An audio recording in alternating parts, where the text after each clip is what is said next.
आप अगर first year में हैं, सेकेंड ईयर में हैं, थर्ड ईयर में या फिर फाइनल ईयर में, आज का जो सेशन है वो बहुत ही ज़्यादा इम्पोर्टेंट है और वो आपके लिए रामबाण होने वाला है। क्योंकि दोस्तों हमारे इंजीनियरिंग में एडमिशन लेने के बाद जो सबसे ज़्यादा हमारी टेंशन रहती है वो होती है प्लेसमेंट्स की। तो आज मैं आपके लिए लेकर आया हूँ एक सीक्रेट प्लेसमेंट रेसिपी, जिसमें मैं आपको शून्य से शिखर तक का सफ़र बताऊंगा। दोस्तों आपको जानकर हैरानी होगी कि हमारा इंडिया जो है world largest producer of engineers है।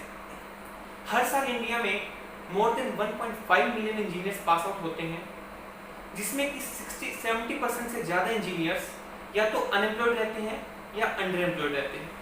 सिर्फ 7 से 8% इंजीनियर ऐसे हैं जो अच्छी जॉब पे हैं। ऐसा क्यों है?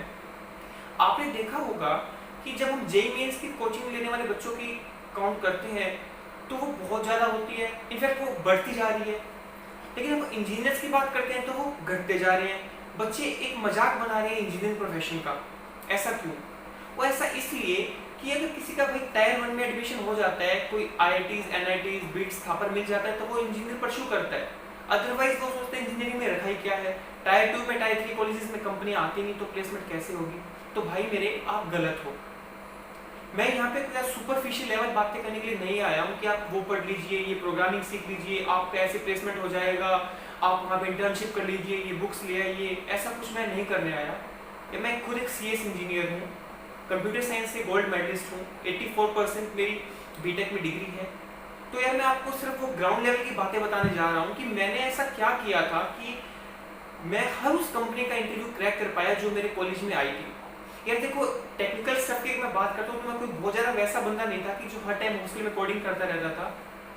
उसके अलावा भी मैंने एक ऐसी स्ट्रेटेजी बनाई जो आज आपके साथ शेयर करने वाला हूँ कि मैं कॉलेज में रहते रहते मैंने 12 कंपनीज के इंटरव्यू क्रैक किए थे। इनफैक्ट प्लेसमेंट के जितने स्टेजेस होते हैं, एचआर, टेक्निकल, पेपर, वो सब क्रैक किया। तो मैंने ऐसा क्या चीज़ की वो आपके साथ मैं शेयर करने वाला हूँ। और दोस्तों मेरी गारंटी है इस बात की कि जो आज आपको मैं यहाँ पे कंटेंट देने वाला हूँ, चाहे आप YouTube पे पूरी वीडियो सर्च कर लीजिएगा, आप Google पे सर्च कर लीजिएगा, आपको ऐसा कंटेंट कहीं नहीं मिलना। क्योंकि जब मैं स्टूडेंट था तो मैंने भी वो शायद वीडियो सर्च की थी, लेकिन मुझे कहीं पे ऐसे एक सेटिस्फैक्टरी वीडियो मिली नहीं कि जिसमें मेरे को सारा कंटेंट पता चल जाए कि मैं अपनी प्लेसमेंट के लिए शून्य से शिखर तक कैसे जाऊँ, कैसे फर्स्ट ईयर से फाइनल ईयर तक मैं प्रिपरेशन करूँ, मुझे क्या पढ़ना है, कहाँ से पढ़ना है, और मोस्ट इम्पोर्टेंट क्या नहीं पढ़ना। दोस्तों एक बात मेरी हमेशा याद रखिएगा, unlearn is more important then learn. हमें क्या याद करना है, क्या चीज़ समझना है, ये ज़्यादा जरूरी नहीं है, हमें क्या याद नहीं करना ये ज़्यादा जरूरी है। तो दोस्तों जब हम फाइनल ईयर में आते हैं तो हमारे सामने कुछ ऐसे सब्जेक्ट्स आते हैं जो हमने प्लस 1 प्लस 2 में पढ़ रखे होते हैं। हम जस्ट उनका एक एडवांस वर्जन पढ़ते हैं, एक मस्ती मस्ती में हम अपनी फर्स्ट ईयर निकाल देते हैं। तो मैंने क्या किया, मेरी फर्स्ट ईयर निकलने के बाद मैंने जैसे ही मेरी फर्स्ट ईयर कंप्लीट हुई उसके बाद अपनी 2 महीने की छुट्टियां होती है, तो मैंने उसमें किया C और C++। आपको एक काम करना है, आप चाहे कोई भी लैंग्वेज प्रेफर करिए, अपनी एक लैंग्वेज पे कमांड रखिएगा, बट उससे पहले C और C लैंग्वेज, जो हमारे डेनिस रिचे साहब थे, आप उनको अच्छे से जानते होंगे, जिन्होंने 1972 में डेनिस रिचे नाम के एक बंदे ने बेल लेबोरेटरी में C लैंग्वेज की स्थापना कर दी थी, उनको जन्म दे दिया था, और वो लैंग्वेज आज तक हम पढ़ते आ रहे हैं। अब अगर मैं ये कहूँगा कि इंडस वैली सिविलाइजेशन की बात करते हैं, वहाँ से लेकर अब तक हमारा सेम करिकुलम है इंजीनियरिंग के लिए। तो दोस्तों आप एक लैंग्वेज पे कमांड बनाइए अपनी, और आपको प्रोग्रामिंग लैंग्वेज नहीं, आपको प्रोग्रामिंग सीखनी है। गौर फरमाइएगा, बच्चे इंजीनियरिंग में क्या करते हैं, वो प्रोग्रामिंग लैंग्वेज सीखते हैं, वो प्रोग्रामिंग नहीं सीखते, और यही चीज़ हमें मात देती है अपनी प्लेसमेंट ड्राइव में। तो मैंने अपनी जो अपनी फर्स्ट ईयर के बाद वैकेशन हुई उसमें मैंने C++ कर ली, फिर सेकेंड ईयर के बाद आया तो मैंने उसमें अपनी जावा कर ली, और साथ में मैंने वर्क स्टार्ट कर दिया अपनी कम्युनिकेशन स्किल और पर्सनैलिटी डेवलपमेंट में और इंटरव्यू क्लासेस पे। क्योंकि हम क्या करते हैं first year, second year, third year, final year में जो हमारे बेसिक सब्जेक्ट्स हैं, आपको पता होगा कि हम इंजीनियरिंग के 4 साल में 60 से ज़्यादा सब्जेक्ट पढ़ते हैं। तो जो हमारी थ्योरेटिकल नॉलेज है वो अपनी कवर हो चुकी होती है। अब बात आती है हमें प्रोग्रामिंग सीखनी है, और जब हम बात करते हैं प्लेसमेंट ड्राइव की तो उसमें अलग अलग राउंड्स होते हैं। पहले आपके को पेपर देगा, फिर आपकी कोडिंग होगी, फिर आपका एक टेक्निकल इंटरव्यू होगा, फिर आपका एक एचआर इंटरव्यू होगा, और अगर कोई बहुत ही ज़्यादा अच्छी कंपनी है तो वो आपको एक फिर से टेक्निकल इंटरव्यू ले लेगी आपका। तो उसके लिए आपको एक वेल प्रिपेयर होना है। तो मैं आपको बहुत से सिंपल स्टेप्स बताने वाला हूँ, कोई आपको सुपरफिशियल लेवल की बातें नहीं करने वाला कि आप इस प्लेटफॉर्म में चले जाइएगा। आप एक लैंग्वेज प्रिपेयर करा, सबसे पहले आप करिएगा C लैंग्वेज। C लैंग्वेज आप बहुत अच्छे से करिएगा कि आपको उसके सारे कंसेप्ट पता हो। सब कुछ पता होगा कि मेन का मतलब क्या होता है, एग्जैक्टली फंक्शन क्या है। फिर आप करिएगा C++ लैंग्वेज। इसके आप जितने भी ऊपरी कंसेप्ट हैं जैसे क्लास है, ऑब्जेक्ट है, पॉलीमॉर्फिज्म है, इनहेरिटेंस है, ओवरलोडिंग है, ऑपरेटर ओवरलोडिंग है, क्लास कैसे बनती है, जावा के जैसे कुछ कंसेप्ट्स हो गए, पब्लिक, स्टैटिक, वॉइड, मेन, जो कमांड देते हैं उसमें स्ट्रिंग की एस कैपिटल आता है, स्मॉल आता है, वो सब आपको पता होना चाहिए। आप एक अच्छी सी लैंग्वेज कर लीजिए। धीरे धीरे फिर आप क्या करिएगा, जैसे आपकी सेकेंड ईयर एंड हो जाए, अपनी कॉम स्किल्स पे स्टार्ट करिएगा कुछ काम। उसके लिए मैं आपको कुछ अलग वीडियोस में बता दूंगा कि आप अपने कॉम स्किल्स पे कैसे काम कर सकते हैं। मैं कुछ वीडियोस भी डाल दूंगा जैसे how to introduce yourself, vocabulary कैसे अच्छी करें, वो सब मैं आपको बता दूंगा। तो दोस्तों सब कुछ कर लिया आपने, निखर लिए, बिखर लिए, रम पी ली, गम ले लिया, रिस्क उठा लिया, इश्क कर लिया, पढ़ाई कर ली, लड़ाई कर ली, सब काम आप कर चुके हैं थर्ड ईयर तक, बहुत मौज मस्ती मार ली है। अब दोस्तों अपना थर्ड ईयर हो गया कंप्लीट। अब वो बच्चे बहुत फरमाइएगा जो प्री फाइनल ईयर में पास आउट हो चुके हैं और फाइनल ईयर की तरफ बढ़ने वाले हैं या फाइनल ईयर में हैं। तो दोस्तों अब आपके पास होगी छुट्टियां आपकी 2 महीने की। आपका यही टाइम है रेस में बच्चों से आगे निकलने के लिए। You have to make sacrifice today so that your future version will thanks you later. कुछ sacrifice तो देखो यार करना पड़ेगा। 2 महीने में आपको क्या करना है, आपको 15 दिन, जब भी आप प्लेसमेंट ड्राइव की बात करते हो ना, तो इसमें आपके मैक्सिमम 3 पोर्शन आते हैं, क्वांटिटेटिव एप्टीट्यूड, लॉजिकल रीजनिंग और इंग्लिश। टेक्नोलॉजी की अगर हम बात ना करें तो अगर आप ये भी अच्छा बात कर लेते हैं ना कवर, तो आपको प्लेसमेंट को कोई नहीं रोक सकता। यानी मेरी स्टार्टिंग से जो कमांड थी वो इंग्लिश की अच्छी कमांड थी, तो जितने भी मैंने अपने पेपर क्रैक मारे हैं वो लगभग इनके बदौलत, एप्टीट्यूड, रीजनिंग, इंग्लिश और टेक्निकली के लिए भी मैं आपको बताऊंगा। तो आपको क्या करना है, आपको 15 दिन आपको मैं आपको वीडियो में बता दूंगा कि आपको कौन से एप्टीट्यूड के, लॉजिकल रीजनिंग के और इंग्लिश के पार्ट कवर करना है। आप 15 से 20 दिन में बड़े अच्छे से कर सकते हैं, वो वेल एंड फर्निश्ड। आपने एक बार वो कर लिया ना, आपके पास इतना बूस्ट कॉन्फिडेंस होगा कि आपको दोस्तों बेसिक पढ़ना है, उनका कुछ ज़्यादा डीप में नहीं जाना, और खासकर उन वीडियो से तो बिल्कुल बच के रहना है जो आपको कहता है कि मैं आपको इतनी ट्रिक्स सिखा दूंगा, ये फॉर्मूला कर लो, ये बुक पढ़ लो, वो कर लो। कोई फालतू के आपको रिसोर्सेज नहीं लेके आने, कोई फालतू का टाइम वेस्ट नहीं करना, बहुत ही बेसिक स्टडी करनी है। जो मैं टॉपिक बताऊंगा वो करिएगा, ये मेरी गारंटी है। चाहे वो कोई भी कंपनी हो, TCS हो, विप्रो हो, इन्फोसिस हो, नगैरो हो, XYZ, हैवलेट पैकर्ड, या कोई भी कंपनी हो, या कोई भी तुम्हारा एग्जाम क्रैक, मतलब ऐसा होएगा नहीं कि तुम एग्जाम क्रैक नहीं कर पाओगे। आप जस्ट वो टॉपिक फॉलो करिएगा मेरी। उसके बाद में आपको क्या करना है, आपको प्रोग्रामिंग लैंग्वेज का तो पता ही सारा, आप सीख चुके हैं 3 सालों में। आपके पास बचता है 1 महीना।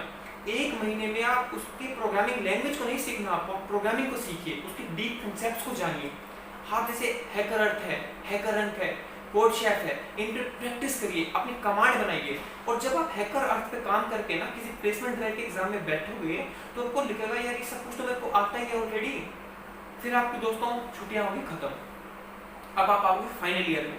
फाइनल ईयर में आप क्या करते हो भाई, एक तो वो बच्चा था जिसने अपनी छुट्टियां बर्बाद कर रखी है, और एक आप आओगे फाइनल ईयर में जो आप सब कुछ करके आए हो। आपको अच्छे से पता होगा कि जब 2 ट्रेन ऐसे जा रही होती हैं, 2 बोट ऐसे जा रही होती है तो स्पीड माइनस होगी, अगर अपोजिट जा रही है तो स्पीड ऐड होगी, सेम डायरेक्शन में स्पीड माइनस होगी। आपको अच्छे से पता होगा कि अपने घर की जो टंकी है पानी वाली, वो कितनी देर में खाली होती है, कितनी देर में भरती है। आपको अच्छे से पता होगा कि ट्रेन कितनी देर में किसी टनल को क्रॉस करने वाली है। अगर मैं पॉकेट से बॉल निकालता हूँ या किसी टब से बॉल निकालता हूँ कितनी होगी, बहुत अच्छे से आपको पता होगा। और आपको ये भी अच्छे से पता होगा कि भाई पब्लिक स्टैटिक वॉइड मेन में मेन कैपिटल एम आता है, स्ट्रिंग में कैपिटल एस आता है, फंक्शन में कैपिटल आता है, क्लास का नेम कैपिटल आता है। ये सब आपको पता होगा, आपको एक अलग ही कॉन्फिडेंस होगा। फिर दोस्तों आपका टाइम आ रहा फाइनल ईयर में प्लेसमेंट्स का। TTO की आपके पास कॉल आएगी कि चलो बच्चों 2 दिन बाद आपकी कंपनी आनी है। तो मेरे प्यारे दोस्तों, हर 3 साल ये रट्टा लगा रखे थे कंपनी कब आएगी, कंपनी कब आएगी। लेकिन जब कंपनी आती है ना तो आप अंदर अंदर ही डर लगता है आपको, या काश कंपनी 1 हफ्ते लेट आ जाए, हम अच्छे से प्रिपेयर कर लें, और आप प्रिपेयर नहीं कर पाते हो। इसमें वही बच्चा बेनिफिट ले पाएगा जो पहले से प्रिपेयर हो चुका है। जो मैंने स्ट्रेटेजी आपको बताई है, आपको क्या करना है, सिर्फ 2 महीने मेहनत करनी है मेरे भाई, सिर्फ 2 महीने। उसके बाद में जब भी आपकी कोई कंपनी आ रही होती है, आप सीधा यूं क्या करते हो, रिज्यूमे बनाया। जो भी 90% बच्चे गलत रिज्यूमे बनाते हैं, गलत इसलिए होता है कि एक तो आपको स्टैंडर्ड नहीं पता रिज्यूमे बनता कैसे है, और दूसरी चीज आपके पास कुछ अच्छी थीम्स नहीं होती है। आप उसमें क्या डालो अपने बारे में, भाई आपने क्या इंटर्नशिप किया, क्या सीखा है आपने, आपकी क्या स्ट्रेंथ है, क्या वीकनेसेस हैं, वो नहीं पता होता। तो उसके लिए आप मेरी वो वीडियो देख सकते हैं जिसमें आपको अच्छे से बता दूंगा मैं आपको कि कैसे आप इंट्रोडक्शन प्रिपेयर करना है, कैसे रिज्यूमे प्रिपेयर करना है। तो मेरे भाई फिर बात आता है अपनी प्लेसमेंट्स की, तो कंपनी आ गई, राउंड चल रहा है। आप उस बच्चे को देखिएगा कि जो बच्चा पहले से घर पे तैयारी करके आया होता है ना, तो वो जो अपनी ड्राइव होती है प्लेसमेंट की, उसको ड्राइव नहीं लेके चलता, वो टूर लेके चलता है। बड़े कूल माइंडेड कॉन्फिडेंस से वो किसी कंपनी में जाता है, अपने प्लेसमेंट्स के लिए वो अपने पेपर देता है, इंटरव्यू देता है, क्रैक मारता है। और आप लोग क्या कहते हो, भाई पार्टी भाई पार्टी। आप ऊपर से तो भाई पार्टी मांग रहे होते हो, पर अंदर से आप जल रहे होते हो। आपको लगता है यार काश हमारी प्लेसमेंट हो जाती ना, तो इसने 2000 रुपये खर्चे, मैं 3000 रुपये खर्चता पार्टी के ऊपर। तो भाई ऐसी सिचुएशन नहीं आनी चाहिए। इससे अच्छा टाइम रहता है, आप मेरी वीडियो अभी देख लो, नहीं तो बाद में देखनी पड़ेगी। भाई मौज अपने बहुत मार ली है, एक अच्छे से मेथड फॉलो करिएगा। हमें जैसे 3 पार्ट मैंने आपको बताया, क्वांटिटी एप्टीट्यूड है, कुछ नहीं 4-5 टॉपिक होते हैं भाई। इसमें सिंपल इंटरेस्ट हो गया, ये फिर परसेंटेज, प्रॉफिट लेस हो गए, ऐसे लॉजिकल रीजनिंग के हो गए, सीटिंग अरेंजमेंट है, डायरेक्शन है, ऐसे ही अपना इंग्लिश के पार्ट हो गए। इंग्लिश में क्या करना है यार, कुछ भी तो नहीं करना, सेंटेंस इंप्रूवमेंट करना है। सेंटेंस इंप्रूवमेंट के आप गूगल पे देखिएगा, 30-40 रूल है, वो सारे याद कर लो, बहुत बेसिक है। अगर आपने इतना कर लिया ना, कॉन्फिडेंस बिल्कुल हाई लेवल पे होगा। और जो बच्चे टीसीएस को क्या मानते हैं, टीसीएस का एग्जाम बहुत हार्ड है, नगेरो का एग्जाम बहुत हार्ड है, भाई मेरे कुछ भी नहीं है। आपको जो मैंने स्टेप्स बताए हैं आप वो फॉलो करिएगा, मेरी गारंटी है कि आपका एक एग्जाम नहीं होगा, एक क्वेश्चन नहीं होगा कि जो आपने मेरी प्लेसमेंट रेसिपी में वीडियो देखी उससे बाहर आ जाए। मैं इसके लिए आपको फर्दर 2 वीडियो और डाल रहा हूँ, जिसमें मैं एक वीडियो में आपको बताऊंगा कि आपको क्वांटिटेटिव में कौन सा पार्ट पढ़ना है, रीजनिंग में कौन सा पार्ट पढ़ना है, इंग्लिश में कौन सा पार्ट करना है। और दूसरी चीज मैं आपको वो भी बता दूंगा कि आपको जो अपना कंप्यूटर का पार्ट है, जैसे नेटवर्किंग है, डीबीएमएस है, डाटा स्ट्रक्चर है, अपना लॉजिकल गेट्स हैं, डिजिटल इलेक्ट्रॉनिक्स हैं, या पैटर्न मेकिंग है, वो कौन से करने हैं, कितना पढ़ना है। भाई ज्यादा ज्ञान नहीं लेना अपने को विद्वान नहीं बनना ज्यादा, अपने को सिर्फ उतना करना है कि भाई आप किसी कंपनी में प्लेस्ड एक अच्छे से हो जाए। बाकी यार कुछ नहीं है, ज्यादा टेंशन लेने वाली बात नहीं है। प्लीज वीडियोस देखो, चिल मारो, मौज लो, रोज लो, ना मिले खोज लो। जय हनुमान जी।